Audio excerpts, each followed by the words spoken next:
சோழனின் செல்வி. ஆசிரியர் உரை. பிற்கால சோழர் வரலாற்றில் சீரும் சிறப்பும் பெயரும் புகழுமாய் ஒரு பொற்கால ஆட்சியை தந்த மாமன்னர் ஒருவர் எனில் அப்பெருமை உடையார் ஸ்ரீ ராஜராஜ சோழரையே சாரும். அவர் தம் ஆட்சி காலத்தில் நடந்த வேங்கி நாட்டின் மீதான போர் பற்றிய கல்வெட்டு சார்ந்த நிகழ்வுகளை அடிப்படையாக கொண்டு அமைக்கப்பட்டதே இந்த புதினம்.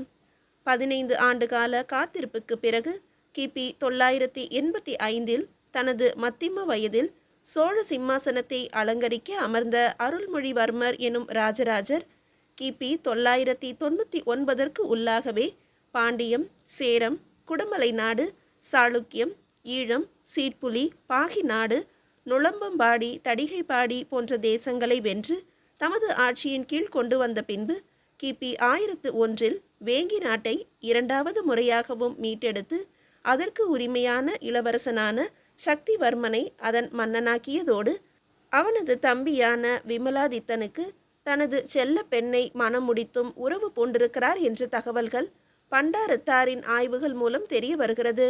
தன்னால் வெல்லப்பட்ட வேங்கி நாட்டிற்கு சுதந்திர பிரகடனம் செய்ததோடு மட்டுமல்லாமல் அதன் மற்றொரு இளவரசனான விமலாதித்தனுக்கே தனது மகளை மணமுடித்து கொடுத்ததும் அதன் பிறகு வேங்கியானது சோழர்களின் இறுதி காலம் வரை பெரும் அரணாக விளங்கியதும் வரலாறு காட்டும் செய்திகள் என்றாலும் ராஜராஜரின் இந்த செயலிற்கான காரணம் என்னவாக இருக்கும் என்ற கற்பனை நிகழ்வுகளோடு புனையப்பட்டதே இந்த புதினம். இப்படிக்கு ஆசிரியர். சோழனின் செல்வி. அத்தியாயம் 1. அந்த போர் நடந்த விதமே மிக கொடூரமாக இருந்தது. வட கலிங்கத்து எல்லை பகுதி முழுவதும் உயிரிழந்து போன வீரர்களின் உடல்கள் பரவி கிடந்தன. ஆங்காங்கே சிதறி கிடந்தன வெட்டுண்ட அவயங்கள். மிக கொடூரமான தாக்குதல் ஒன்று அரங்கேறியுள்ளது அங்கு என்பதற்கு சாட்சியாக களத்தில் துணையாய் நின்ற யானைகள் மற்றும் புறவிகள் கூட வெட்டப்பட்டு கிடந்தன குவியல் குவியலாக. குருதியானது களம் முழுவதும் நிரம்பி வாய்க்கால் நீர் போல வரம்பின்றி ஓடியது. உயிர் போகும் நிலையில் இருந்த யானைகளின் பிளிரல் சத்தம் கேட்கும் உயிர்களையெல்லாம் உள்ளுக்குள்ளேயே அறுத்து கொண்டிருந்தது. களத்திற்கு சற்று தள்ளி இருந்த ஊர்பகுதி மக்கள் எல்லாம் உறைந்து போய் கிடந்தனர். இனி என்ன ஆகுமோ நமது நிலை என்ற பயமானது அவர்களின் இதய துடிப்பை எகிர வைத்தது. சாதாரணமாக கேட்கும் ஒரு சிறு சப்தம் கூட அவர்களை கலவரப்படுத்தியது. எப்படி எதிர்கொள்ளப் போகிறோம் எதிர்காலத்தை என்ற கவலையானது மக்களை எழவிடாமலேயே தடுத்தது. எல்லாம் நமது மன்னரால் வந்த வினைதான் இது. உதவி என்று செய்ய போய் பெரும் உபத்திரவத்தை தனதாக்கி கொண்டார் என்றான் ஒரு இளைஞன் சலிப்போடு. அந்த ஓலை குடிசையின் முன்பு அமர்ந்திருந்த பெரியவர் ஒருவர் அவனை நோக்கி திரும்பினார். அவர் எதிரே சிறு சிறு கூட்டமாய் ஆங்காங்கே அவ்வூர் மக்கள் கவலை தோய்ந்த முகங்களோடு நின்றிருந்தனர். இப்படி பேசுவது தவறு தம்பி. வேங்கி நாட்டு இளவரசர்கள் மீது கொண்ட நட்பின் காரணமாகத்தான் அவர்களுக்கு நமது வட கலிங்க நாட்டில் அடைக்கலம் கொடுத்தது. தங்களின் தந்தையான காமார்வர்மனை இழந்து தங்களது நாட்டினையும் இழந்து எவருமற்றவர்களாக வந்தார்கள் வேங்கியின் இளவரசர்கள். அவர்களை விரட்டி விடுதல் என்பதுதான் தர்மமான காரியமா? நமது நாடும் வேங்கி நாடும் நட்புறவு கொண்ட நாடுகள் அல்லவா? அவர்களுக்கு ஒரு ஆபத்து எனில் அப்படியே விட்டுவிடத்தான் நம் மன்னரால் இயலுமா என்று கேட்டார் அந்த பெரியவர். அதற்காக நமது நாட்டை பலி கொடுத்து விட்டாரே நம் மன்னர். இவர்களுக்கு அடைக்கலம் தந்ததால் அந்த அரக்கனான ஜடாசோட வீமனின் கோபத்திற்கு ஆளானோம். நேரம் பார்த்து பழி தீர்த்து கொண்டான் அவன். பெரும் படையோடு எதிர்பாராத நேரத்தில் களமிறங்கினான் வீமன். எதிர்த்து போரிட்டு எண்ணற்ற நமது வீரர்களை இழந்து மதிப்பிற்குரிய நமது மாமன்னரையும் இழந்து இதோ சொந்த நாட்டிலேயே அகதிகளாகி போனோம். நாளை விடியலில் வெற்றி கொண்டாட்டமாம் அவனுக்கு. என்னென்ன செய்வான் என்பதே தெரியவில்லை என்றான் அந்த இளைஞன். பெரும் போருக்கு பிறகு எந்த ஒரு தேசமும் சற்று தடுமாறத்தான் செய்யும் தம்பி. வென்றவன் நம்மை எப்படி நடத்துவானோ என்ற ஒரு பதட்டமும் இருக்கத்தான் செய்யும். எல்லாம் கடந்து போகும். அதற்காக மன்னரின் முடிவை தவறென்று சொல்லுவதே தவறு என்றார் அந்த பெரியவர். தவறென்று சொல்லாமல் வேறு என்ன செய்வது ஐயா? எவருக்காக போர் நடந்ததோ, எவருக்காக நாம் நமது மன்னரையும் நாட்டையும் இழந்தோமோ அந்த வேங்கி நாட்டு இளவரசர்கள் இந்த போரில் ஈடுபடவே இல்லையே. அவர்கள் தப்பி சென்று விட்டார்கள் என்று வேறு தகவல். நமது மன்னர் ஏமாந்து விட்டார் என்றான் அந்த இளைஞன் வேதனையோடு. தன்னை நாடி அடைக்கலமாக வந்தவர்களை அபாயத்தின் முன்பு நிறுத்துவது ஒரு அரசனுக்கு அழகல்லடா தம்பி. வேங்கியின் இளவரசர்கள் வீரத்தில் சளைத்தவர்கள் அல்ல. போர் என்றவுடன் முன் வந்து நின்றார்கள். நமது மன்னர்தான் தடுத்துவிட்டார். தமது நாட்டின் மீது படையெடுத்து வரும் எதிரிகளை அவர்களை முன்னிறுத்தி போரிடுவதை நமது அரசர் ஒரு காலம் விரும்ப மாட்டார் என்றார் அந்த பெரியவர் பொறுமையாக. அருகில் இருந்த சிலர் அதனை தலையசைத்து ஆமோதிக்கவும் செய்தனர்.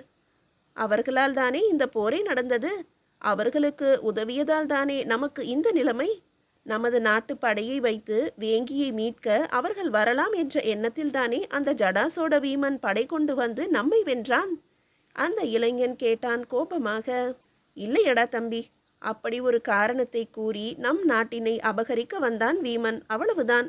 அவர்கள் நம்மை நாடி வராவிடினும் வேறு ஏதாவது ஒரு காரணம் கூறி நிச்சயமாக படையெடுத்திருப்பான் வீமன். வேங்கி நாட்டை கைப்பற்றி விட்டோம் என்ற அந்த கர்வமானது அருகில் இருக்கும் நாடுகளையெல்லாம் கை கொள்ள வேண்டும் என்ற வெறியாக மாறும். ஏதாவதோர் காரணம் கூறி தான் நினைத்ததை அடைய நினைக்கும் மண் வென்ற மன்னர்களின் மனோநிலை அதுதான். வெகு சிலராலேயே இந்த மனோநிலையை கட்டுப்படுத்தி கொள்ள இயலும் என்றார் பெரியவர் தன்மையாக. இனி என்ன சொல்லி என்ன பயன்? மாற்றான் முன்பு மண்டியிட்டு வாழ வேண்டிய நிலை வந்ததே நமக்கு என்றான் இளைஞன். மாற்றான் என நீ எவரை குறிப்பிடுகிறாயோ அவரே நாளை முதல் இந்நாட்டிற்கு மன்னன். நேற்று இன்று நாளை என மன்னர்கள் மாறிக்கொண்டேதான் இருப்பார்கள். இந்த மண்ணின் குடிமக்களாகிய நாம் அல்ல. உன் பாட்டனின் காலத்தில் ஆண்ட மன்னனை அவனுக்கு பிடித்திருந்தது. அவனை வென்று உன் தந்தை காலத்தில் வந்த மன்னனை உனக்கு பிடித்திருக்கிறது. இப்போது உன் காலத்தில் ஒரு புதியவன் வந்திருக்கிறான் இந்த மண்ணிற்கு உரிமை கொண்டாடி என்ற பிறகு நாளை உன் மகனுக்கு அவனை பிடிக்கும். இன்று மாற்றான் என கூறி நீ வெறுப்பவனை நாளை எனது மன்னன் என தலையில் வைத்து கொண்டாடுவான் உன் மகன். இதில் எதை தவறு என்பாய் தம்பி கேட்டார் பெரியவர். அதற்காக என் தேசத்தை ஆக்கிரமித்தவனை நான் எப்படி நேசிக்க இயலும்? நியாயமான கேள்விதான். ஆனால் நீ நேசிக்க வேண்டியது இந்த மண்ணைத்தானே தவிர மன்னனை அல்ல. உன் பரம்பரையையே தாங்கி கொண்டிருக்கும் இந்த மண்தான் நிரந்தரம். தன்னை எவர் ஆள வேண்டும் என்பதை கூட இந்த மண்தான் முடிவு செய்கிறது தம்பி. அது தரும் உணர்வுகள்தான் நம்முள் ஓடிக்கொண்டிருப்பவை. எது உன்னை காத்து நிற்கிறதோ, எது எப்போதும் நிரந்தரமோ அதை மட்டும் நேசி. அப்படி நேசிக்க தெரிந்துவிட்டால் எவர் ஆண்டாலும் எதிர்காலம் பற்றிய பயமோ பதட்டமோ இருக்கவே இருக்காது என்றார் பெரியவர். பெரியவரின் வார்த்தைகளில் இருந்த உண்மை புரிய வர ஆழ்ந்த அமைதி நிலவியது அவ்விடத்தில். ஏதும் பேச இயலாமல் மௌனமானான் அந்த இளைஞன். சற்று தூரமாய் அமர்ந்திருந்த ஒரு மத்திம வயதுடைய பெண்மணி எழுந்து வந்தார் பெரியவர் அருகே. பகைவர்கள் வென்று விட்டனர் ஐயா. நமது மன்னரும் போரில் வீர மரணம் அடைந்து விட்டார். இப்படியோர் பதட்டமான சூழ்நிலையில் அமைதியாய் யோசிக்க சொல்கிறீர்களே, இது எல்லோருக்கும் சாத்தியம்தானா என்று கேட்டார் அந்த பெண்மணி. சாத்தியம்தான் தாயே. எல்லாம் நல்லதாகவே நடக்கும் என்ற எண்ணம் உறுதியாக இருப்பின் அது போதும். எது நடப்பினும் இறைவன் காப்பான் என்ற நம்பிக்கை இருந்தாலும் போதும்.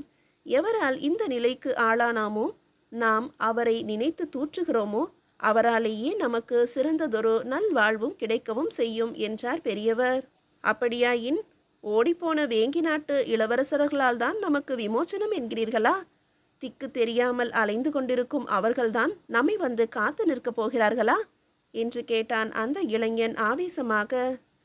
திக்கற்றவர்களுக்கு தெய்வமே துணை என்பதை கேள்விப்பட்டதே இல்லையா நீ கேட்டார் பெரியவர். எப்படி?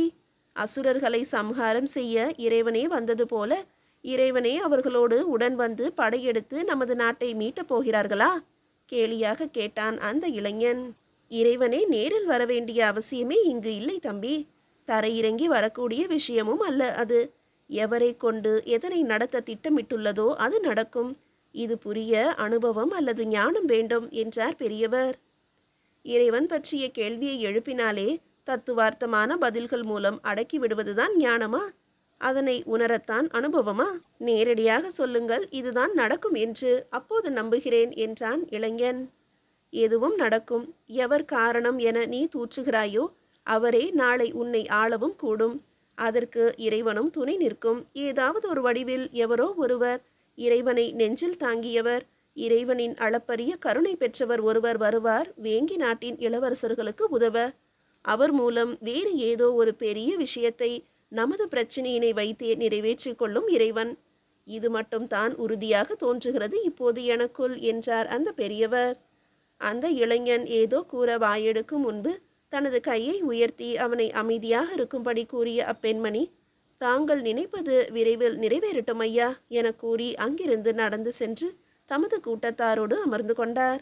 இந்த ஊர் மக்களின் பேச்சு பொருளாகி போன அந்த வேங்கி நாட்டு இளவரசர்களான சக்திவர்மனும் அவனது தம்பியான விமலாதித்தனும் அடர்ந்த காடுகளின் ஊடே புகுந்து பிரயாணித்துக் கொண்டிருந்தனர். அதுவரை பெரியதோர் மேகத்தால் மூடப்பட்டிருந்த நிலவானது திடீரென வெளிக்கிளம்ப வெளிச்சக் கதிர்கள் வனத்தினை ஊடுருவ சோழ தேசம் நோக்கி செல்லும் திசை தெரிய ஆரம்பித்தது வேங்கி நாட்டு இளவரசர்களுக்கு.